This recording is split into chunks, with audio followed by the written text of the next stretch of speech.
Who were the people of Naqada? Most experts agree that the development of ancient Egypt was essentially indigenous.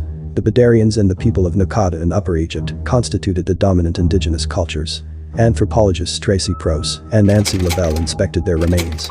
They discovered that Naqada people had a higher status than their Egyptian peers. But something else surprised them. Phenotypically, the Naqada people were a bit different from their Egyptian contemporaries. Surprisingly, they were more like proto-dynastic Nubians. In other words, they were also black, yet they resembled very ancient Nubian inhabitants from areas like Kustal, where the earliest royal tombs were discovered. As if they were a Nubian immigrant aristocratic community that had established in Naqada. But no evidence of significant population migration was found. However, this is compatible with ancient Egyptian literary works like the Edfu texts or the prophecy of Nefertiti, claiming Nubians were Egypt's ruling families. Pharaoh Narmer, Egypt's founding pharaoh, will be descended from the Naqada people. Subscribe to the channel and watch longer videos about this story.